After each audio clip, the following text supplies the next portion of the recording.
Space, the final frontier.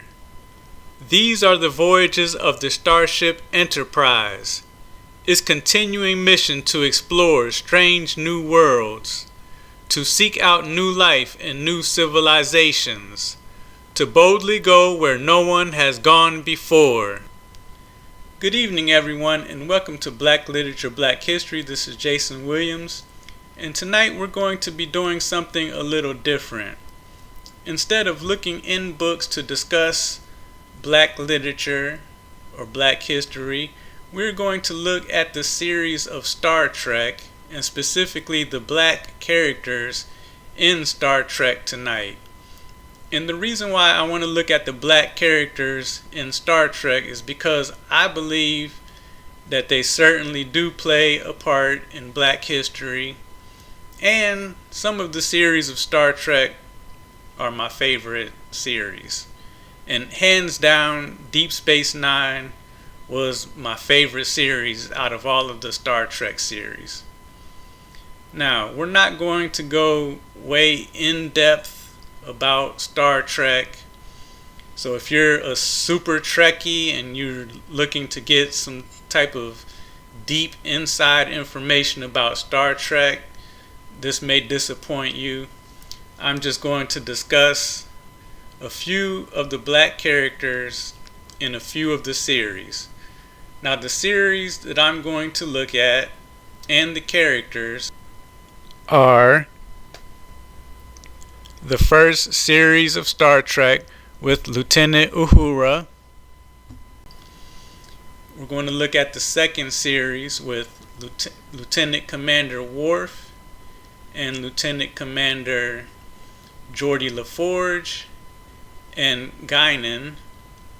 And then we're going to look at Deep Space Nine with Captain Benjamin Sisko and his son Jake Sisko.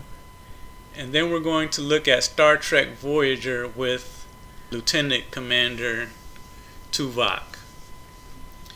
Now, beginning with Lieutenant Uhura. Now, the first series of Star Trek was actually a failed series. It only lasted 3 seasons. However, Lieutenant Uhura made history by playing her part in this series. First of all, her position in the hull of the ship where the captain was, she played one of the first roles as an African American woman who was not a maid or a servant. And beyond that, in Star Trek, she wasn't actually a black American woman. In the series, she was actually African, and she spoke Swahili. And there is an episode where a black man walks by and he's speaking Swahili, and she picks up on it and they have a small conversation in Swahili. Now, as she was playing the part of Uhura, see, because Uhuru is actually a Swahili word, but Lieutenant Uhura, while she was playing this part, she wanted to drop out and pursue her career in singing and traveling with bands, because she was also a singer during that time period. But she actually had a conversation with Martin Luther King Jr., who urged her to remain on the show, because even if she didn't know it, he realized that she was influencing a lot of young African American women and girls to pursue opportunities or pursue education in space travel, to join companies like NASA. And if you search through the internet or Google, there are a few women who actually successful in working with NASA and actually working in space travel and astronomy say that they were influenced by Lieutenant Uhura, and seeing her on Star Trek, and even though it was a movie, they thought to themselves, man, I could really do that in real life. So she is actually a significant figure in history in recruiting African American men and women to NASA. Another significant moment in history involving Lieutenant Uhura is in 1966, she kissed William Shatner in one of the episodes, and that was the first interracial kiss on TV, on American television. And that is a very significant moment in time, because just a few years prior, in Imitation of Life, a movie about race, they would not cast an African American woman to play the part of Sarah Jane, who was supposed to be a mixed child, because some of the parts that she played in interacting with white men was not allowed on TV. Now, Lieutenant Uhura kissed William Shatner, who was Captain Kirk, in an episode, and it wasn't a really passionate kiss. It was supposed to be, but it kind of reminded me of the kiss that Michael Jackson did in his video, where you could somehow see a little bit of the air. But anyway, it was said that they shot this scene various times, a few times with the kiss and a few times without the kiss, and William Shatner purposely made mistakes when he didn't kiss her. And I think that that's a significant part in history, because not the fact that she kissed a white man, it's just that during that time period they didn't think that black people were good enough or worthy enough to kiss or be the love interest of a white man or a white woman. So the first interracial kiss on TV, and I think that that's very significant. So Lieutenant Uhura in Star Trek.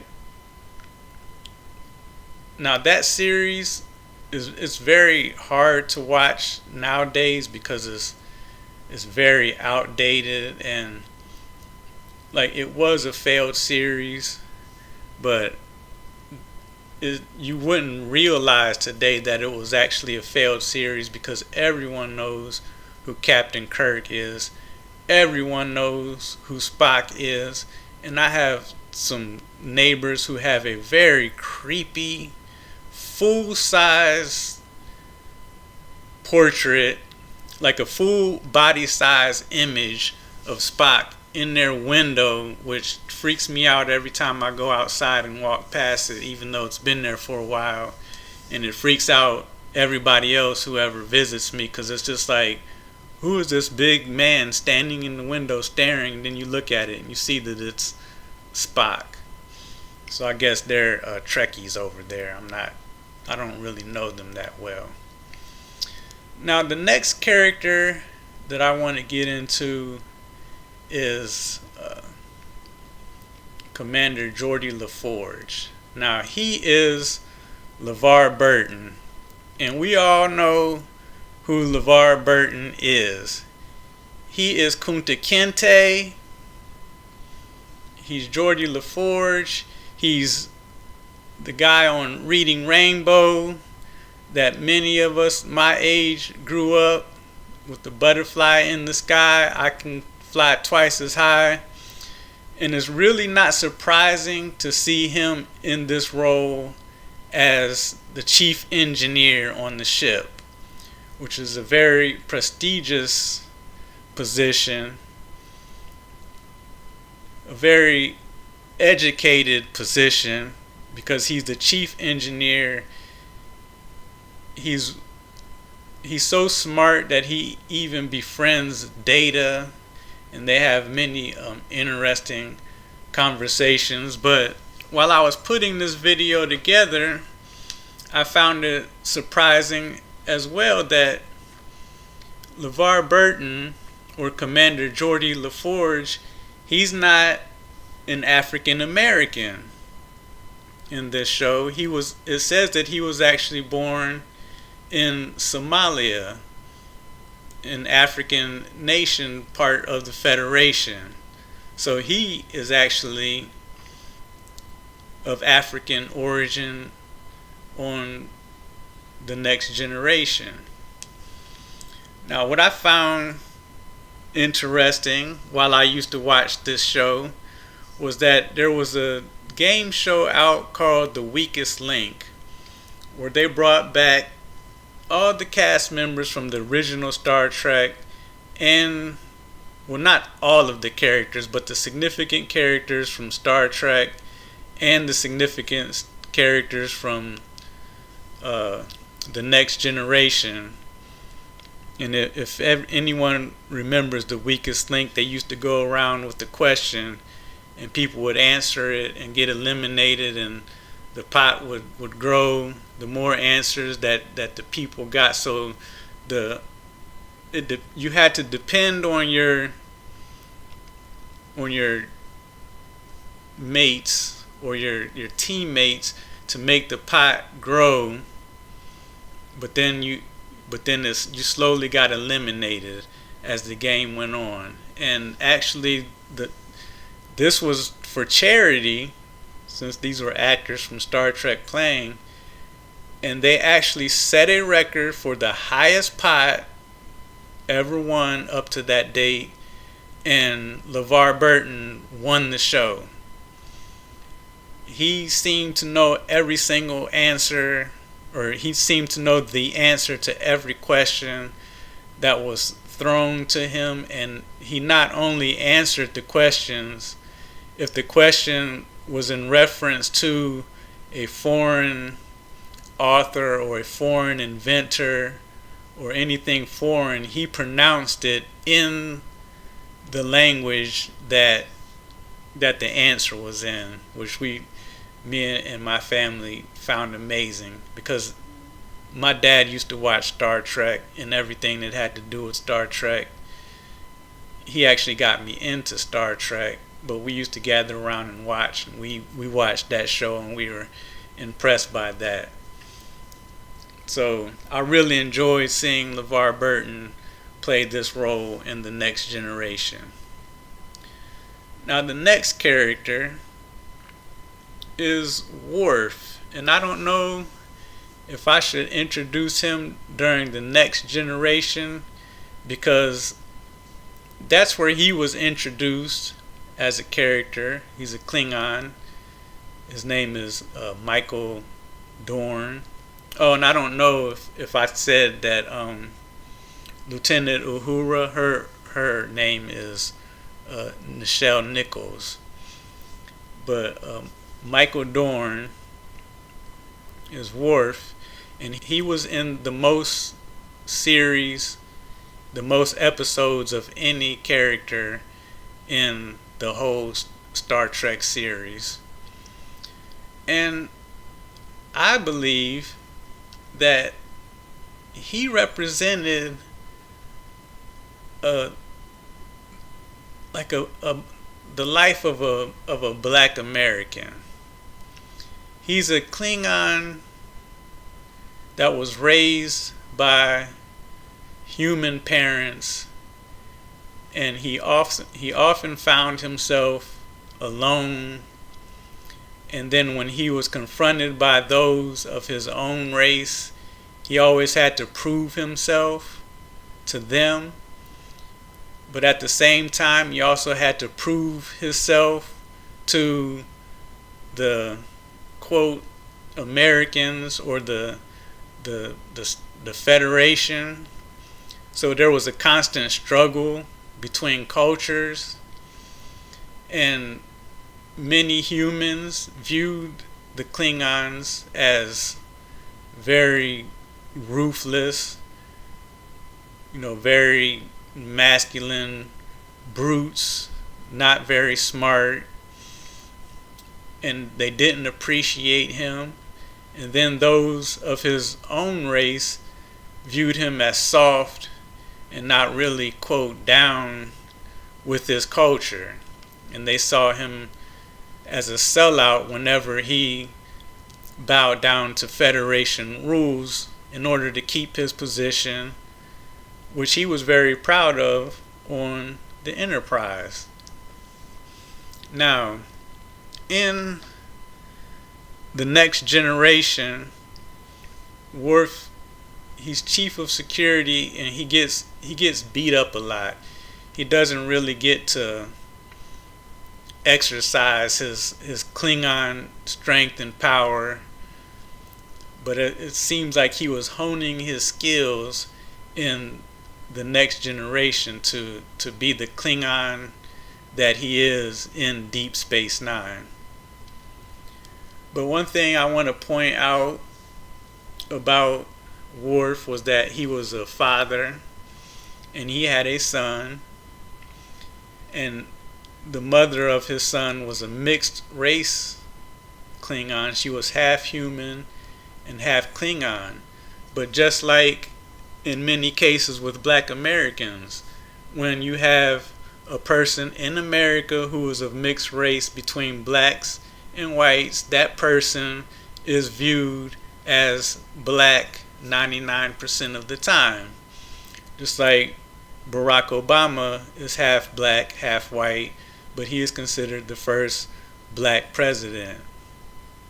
And many other people out there who are of mixed race, they know that in life they are accepted many times in the black community in ways that they are not accepted in the white community.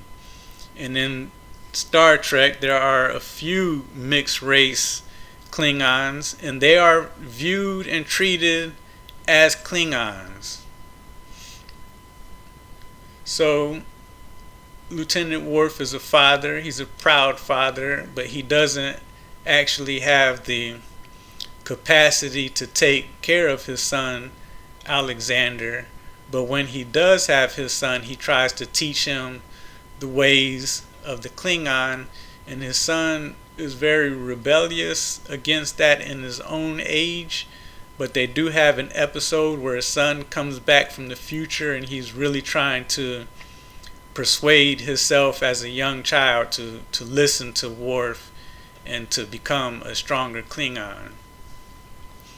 Now we see the clash that Worf has throughout the series, especially in the Next Generation, which many Black Americans experience. Now I can't speak for everyone, but I know that when I was growing up, that I looked around in some of my classes, and as I was growing up, I looked around in many positions that I had and noticed that I'm the only black person in the class or the only black person in the job, and Worf found that he was the only Klingon most of the time on anything that had to do with the Federation. And then when he got around his own people, they would make fun of him. And I know that growing up, many times when I went around the black community, not my closest friends, but some of my friends in the black community would make fun of me, say, "Oh, you sound white," and wondering if I was down or whatever. So I can see a parallel with Worf and the black struggle. And I think it's fair to say that Star Trek intended this, because when they do have black characters like Uhura and Worf and Captain Sisko and his son, they address many plights of Black Americans with the characters and through conversations that they have with aliens. especially with Uhura being African and LeVar Burton or Geordie LaForge being African, and then Worf by Michael Dorn. He's the longest running character, and they got to develop him in the Deep Space Nine. Now, since we're talking about Worf, we can talk about him in Deep Space Nine. When he gets to Deep Space Nine, he becomes a very dynamic character. He's very strong. He gets to demonstrate what a Klingon is. He actually gains the honor of his father's name, which was dishonored. And I forgot to mention that in the Next Generation, he becomes the love interest of Deanna Troi, Counselor Troi, and she was a very beautiful love interest of William Riker, and she ends up with Worf. And in Deep Space Nine, he gets Dax. I believe he actually marries Dax, and she was a very sought after woman in Deep Space Nine. But Worf secures his position. He proves himself as a superior Klingon in Deep Space Nine, and there's actually a moment where he is actually ruler of the entire Klingon Empire, and he gives it up to another Klingon whom he believes would be a better ruler of the Empire than he. And I believe in the future series, like in the movies, he actually becomes part of the council in the Klingon Empire.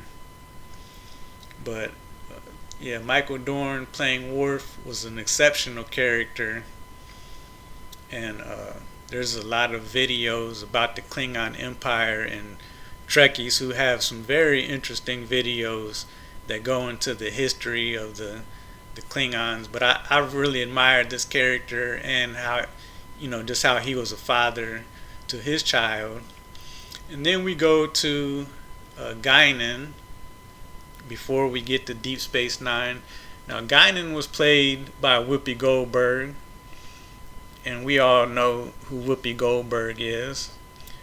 She had a very great role in The Color Purple, and that movie should have won an Oscar, but it lost to Moonlight, and many people don't even know what Moonlight or Moonstruck, whatever that movie was with Cher, that was winning Oscars. And The Color Purple, which everyone loves and appreciates even today, doing tours and plays around the world, didn't win an Oscar.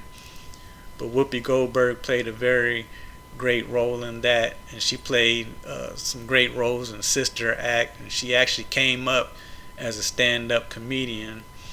But I really enjoyed her role in Star Trek. And as far as I'm concerned, this is the role that she looked best in. She got to rock some real fly hats. They had her makeup on point. She was always very calm, very cool, very charismatic, and she had a very close relationship with Captain Picard. Now, she was part of a Elaorian race, which I don't know much about, but she was like 500 years old. And I noticed that there was an episode with the Q where he was intimidated by her, where he disregards other races, but when he came face to face with her, he was discouraged by her.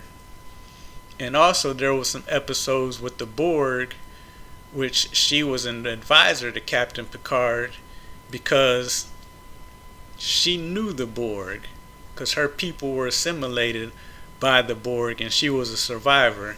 Which takes me back to Lieutenant Worf for a moment. I wanted to point out that one of the things that I admired about Worf was his commitment to courage and honor, which he always would capitalize on, or not capitalize on, but that was a part of him. And there were episodes where the crew was discouraged and didn't know what to do, especially when they were fighting the Borg and they felt like they were overpowered and going to lose. And Worf would say, they have neither courage nor honor, so we have the upper hand. So he didn't always rely on weapons and technology to win a battle. He relied on those things. He relied on his own skills, but he also relied on courage and honor, and he never dismissed those as weapons or as tools to win a battle. So when I brought up the Borg with Guinan, I remembered I wanted to say that about Worf, which even makes him an even better character. But Guinan, she played a bartender that was her official role, but she was much more of an advisor. She provided insight, and she was a very close friend, which Captain Picard spoke to many times when he needed some type of insight or some type of help or some type of encouragement. And in that episode with the Q, when no one knew that the Q took Captain Picard off the ship, Guinan had this intuition. She has this superior intuition or superior knowledge, which is part of her race of people, which made her a very powerful and a very important character in this series. And now we're going to go to Captain Sisko, and we're going to include his son Jake Sisko. Captain Sisko is one of my favorite characters. He is a black American. In the series, Deep Space Nine takes a while to develop, but once Captain Sisko shows up with his goatee and bald head, and when Worf is on the ship, that's when the series just takes off, and you have to binge watch it. And I admire Captain Sisko's character as a black American captain on the ship. Now, he does many interviews in real life, and in real life his name is Avery Brooks, and he does get asked many times in many interviews, what is it like to be black and to be captain of Deep Space Nine? And he regularly gives the answer, I did not play a black captain, I played a captain and I'm black. I would recommend that you check out some of the interviews that he has, because he gets asked that question on many occasions and he gives the same answer every time he's asked that question. It's very interesting.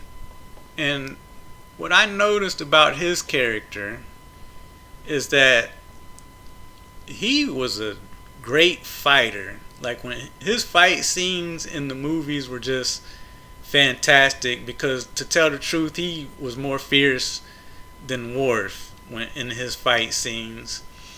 And what I really liked about Deep Space Nine was that it was raw.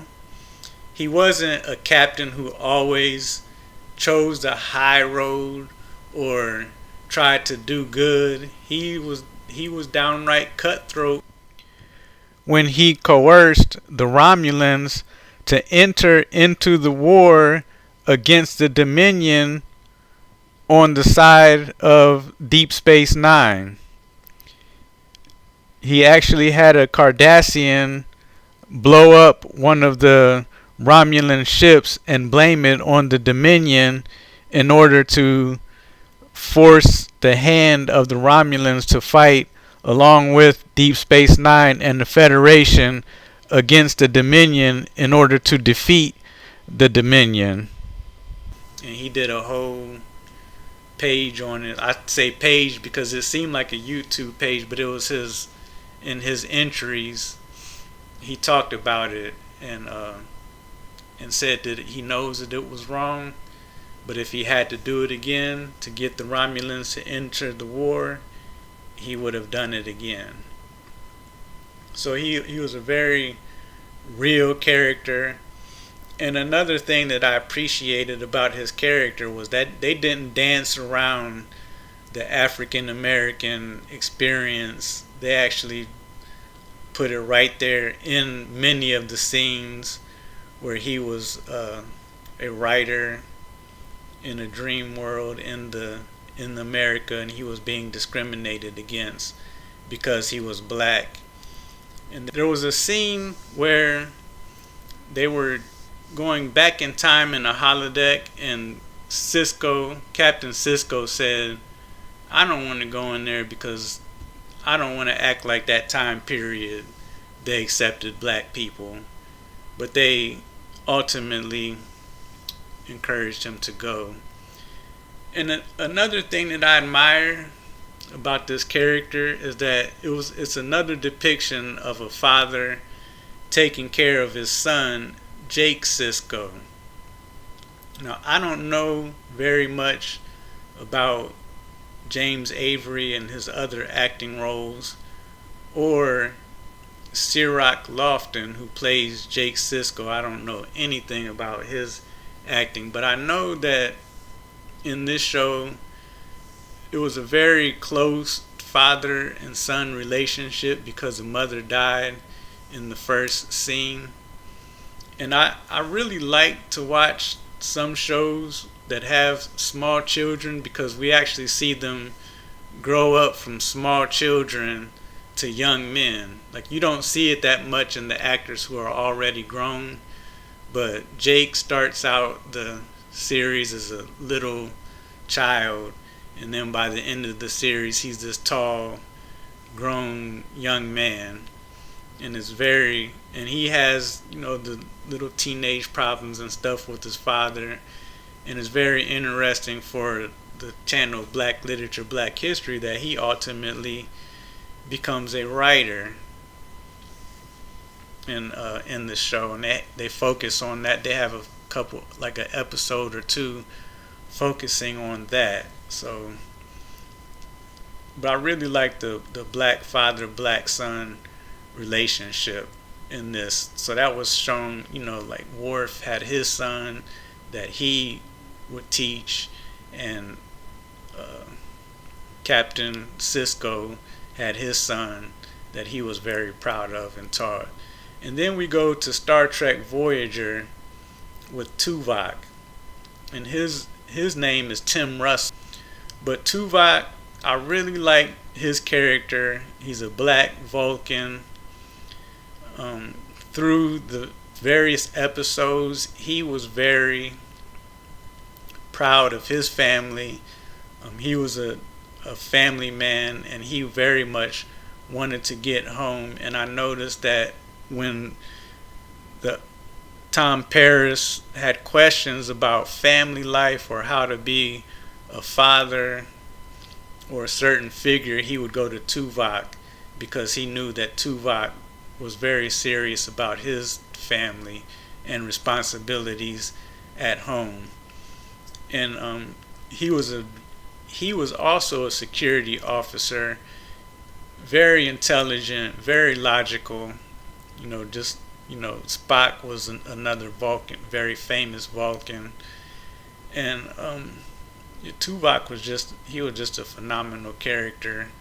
The captain always relied on him. He always kept the ship's interests above his own. He sacrificed himself many times, and I always liked to watch his fight scenes because he was very swift. I didn't really like the episodes where they were showing him going crazy because I just didn't like to see him in that position. But one part stands out to me where he was with his when his friend was leaving the ship, and Tuvok said to Neelix, he said Neelix, and Neelix turned around and Tuvok moved his foot back and forth, and that demonstrated that he was dancing. So I really like when the Vulcans showed the little aspects of humor that they do have. So those are the black characters in the Star Trek series. I just wanted to do a little page on them. I'm sure many Trekkies out there have a lot more information and a lot more inside stuff. So feel free to comment. Please subscribe to my page, and positive or constructive comments only. I really appreciate that. So these are the black characters in some of the series of Star Trek, because I very much believe that they are going to go down in history. So again, this is Jason Williams with Black Literature, Black History. Have a nice evening.